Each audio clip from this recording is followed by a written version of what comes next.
መቻል የለበትም። በእናንተ በኩል አስፈላጊውን ነገር አድርጋችሁ የልጁን ገዳይ ልታገኙት ግድ ይላል።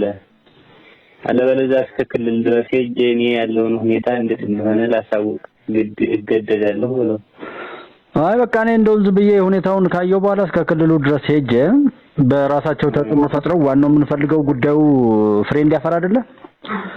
ሰውየው እንደዚህ ብዬ አንገራግሬው እንደዛ አይነት ሳይሆን በቃ ስራውን ተሰራና በክልሉ ላይ ይሄ አሁን በመጣው የጸጥታ ጉዳይ ላይ ቀኝ የውስጥ አርበኛ እያሉ የሚናገሩት አለ ለፋኖ የሚያገለግል መንግስትን ከውስጥ ሆኖ የሚወረብር ህዝብን ለበደል ሲዳርግ የኖረው ኃይል አሁንም መልሶ ያንን ህዝብ እየበደለ እንደሆነ በተለያዩ ህዝባዊ ውይይቶች ላይ እየተነሳ ነው ይሄ ጉዳይ።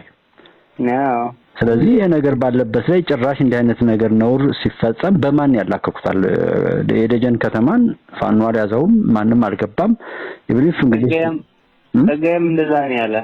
ስለዚህ ሰላማዊ ሆኖ ይብሪፍ መከላከያ እንኳን ከተማው ላይ ከሌለ አስተማማኝ አድርጎ ለነሱ ሰጥቷል ማለት ነው ከመጀመሪያውም ጀምሮ ስለጠበቀ። ይሄ በሆነበት ሁኔታ ላይ እኮ ሰው እኔ ያናደደኝ ምኑ መሰለ ለምን ከለስ ይሆናል?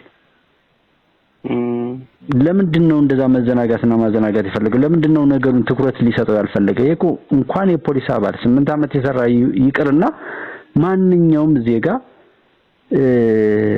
እንደዛ አይነት የገደለው ሰው ሳይታወቅ ወንጀሉ እንዴት እንደተፈጸመ ሳያውቅ የሚተኛ ፖሊስ ምናልባት ማማረር ስራ እሱ በሞተ ነገር እኮ ነው 3 አስከሬን ያነሱት። ሌላ ሰዎች ተገለው ያው አልታወቁም አንገታቸውን እንትን ብለዋቸው ፊታቸውን እንትን ብለው ምን አድርገዋቸው ቆርጧቸው ፊታቸውን እንትን ብለዋቸዋል አልታወቁም አሉ። ጨቅጨቋቸው ነው ወዲያው ለሊት መዘጋጃ ነሳቸዋል። ለሊት ማዘጋጃ በሌሊት ወስዶ ደበቃቸው አውቆ እና 3 ሰው ሲሞት እንደዛ አይነት ነገር ሲፈጸም በቃ ስለዚህ ዛጋማ የገባ ሌላ ስኳድ አለ ማለት ነው። ምንም ራሳቸው ናቸው ሰው የገባ የለም። ለምን መሰለህ ታታችን ከላይም ሲመቱ አሁን እኔ የራሴ ግብት ገብቷል በዛና አካባቢ መንጂን መታችን እየተመቱ ነበር።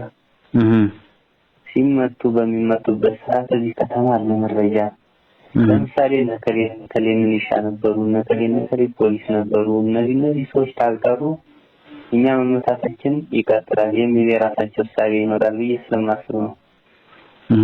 ስለዚህ በዛ የጠረጠራቸውን ቀድሞ መምታት በስር ብትል በስር አሁን ይሄ የገጠማ ላንድ አየለ የሚባል ማለት ነው። እሷም ሚሊሻም ቢውሏቸዋል የማናየራሱ ፖሊስም ይውላቸዋል። እነዚህ ሰዎችን በረብ ላይ ፈልጓቸው ገብቷል። ለምንም ቢያሉን ብለው ለምንም ቢያሉን አዎ። ስለዚህ ምንም ማናየ ምንም ጠበኛ የለውም። ዋና እኔም እኮ የገረመኝ አንደኛ በጣም ሞቲቭ ሆነው ተነስተው ከዛና ከዚህ ሲሯሯጡ ታያቸዋል። በቃ የሰው ልጅ እሱ ያደረገውና ያላደረገውን ነገር ታውቀዋለህ እኮ ከእንቅስቃሴው። እሱ ወጥቶ ከተገኘ ምክትል ከንቲባው ቤቱ ጀርባ ላይ ነው እንትን ማናየን የጣሉት እዛ ነው። የሚሄድበት ቦታ ሌላ ነበር። ሌላ ምንም የሚሄድበት ነገር የለም። ብቻ ሲሄድ ነው ለማስመሰል ይሁን ቤቱ ማለት በዛ ላይ ያልፋል ወይስ ሳያልፍ ዝም ብሎ ሌላ ቦታ ላይ ገለው አምጥተውት ነው? በዛ መንገድ ሄዶ አያውቅም። ዙሮ መንገድ ነው ያው በዛ አካባቢ ሊሄድ ይችላል።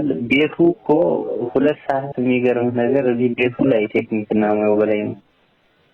እሱ የሞተ ደግሞ ከተማው ዳር ድልድዩን አልፎ ቴክኒክና ሙያው ማሩ ነው የተገደለው።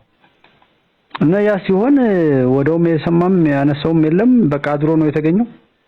አድሮ ነው የተገኘው። ጥይቱን ሰምተናል ነው የሚተነሳው።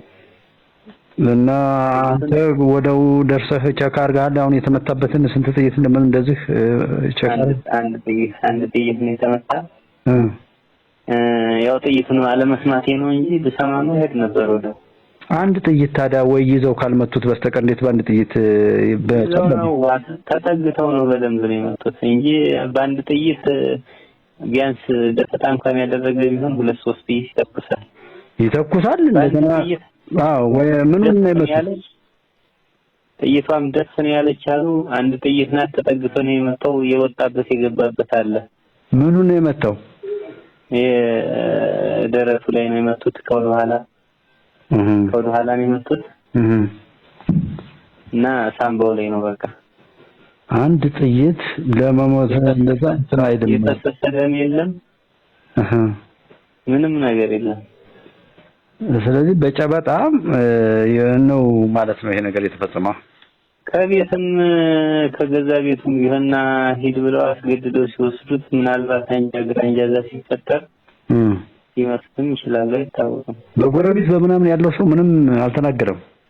ምንም የለም። እኔ ሲሄድ ብቻ የውጭ በሯ የሱ ሁለት በር ነው ያለው።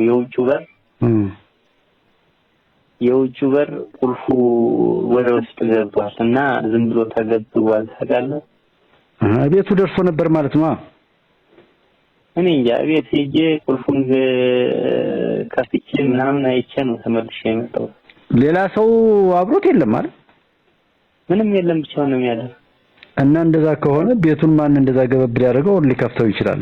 ያንን አክሽን ማን ሊያደርገው ይችላል? መቼም ቀን ላይ ጥበት እንደዛ አድርጎ ተገባ 3 ቀኑ ነው። የውጭ በር በቁልፍ ነበር የሚዘጋ። በቁልፍ መዘጋቱ ቀርቶ ዝም ብሎ ነው ተዘጋው። እና እቃው ምናምን የተወሰደ እቃ የለም? የለም። ያማ ቤቱ ቁልፍ ነው። በሩ የግቢው ነው ማለት ነው አሁን የምትለኝ?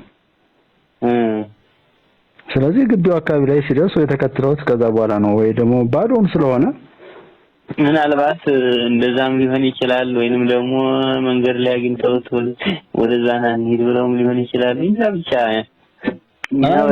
አካሄዱ ዋናው ጀስት እዛ ከደረሰ በኋላ ይመልሱት ይሆናል እንጂ ከዚህ ወስደው እዛ ቢሆን ኖሮ ከመንገድ ላይ ወስደው ወደዛ ቢሆኑት እዛ ጋር የሚፈጸም የሆነ ነገር ይኖር ነበር። አሁን ግን በሩ ብቻ ተከፍቶ ከሄደ ምናልባት እየገባ ያለ ወይም ተከትለውት ያሯሯጡት ሊሆንም ይችላል። እዛ ከደረሰ በኋላ እንግዲህ ያንን ነገር ሲያደርግ አንድ ጊዜ ይመታላቸው ነው አይደል? አረ በጭራሽ እና እኔ በጣም እንደዛ አይነቱን በደንብ የተጠና ነገር ሆኖ ለማጠፋፋትም በእነሱ እጅ ሆኖ እንጂ ፖሊስ ካቀና ጉዳዩ ካሳሰበው ብዙ ነገር ኢንቨስቲጌት ለማድረግ ይሞክራል። ብዙ አሉን ለሲል ጠረጴዛ እየደበደበም ቢሆን ያዋራሃል እንጂ ጭራሽ እንግዲህ አንተ የነገርከኝ ነገር እና ያን የሚመስል አክት አያሳይም ማለት ነው። እንደውም የሆነ ሰው ሲሞት ነው በፊት ማቀው ነው ተናገሩ የምትጠረጥሩት ማን አይደለ እንደዚህ እየተባለ ነው ማቀው እንጂ እኔ ሲሄድ መስቀለኛ ጥያቄም ስለምጠይቃቸው በቃ ይሁን ብለው አንተን የማሸሽ የሆነ ልትሄድላቸው ፍላጎት ነው እንጂ ሌላ ነገር የለውም። ዞሮ እስኪ ስልኩን ልከልህና እስኪ እንደዛ አድርግና ሁሉ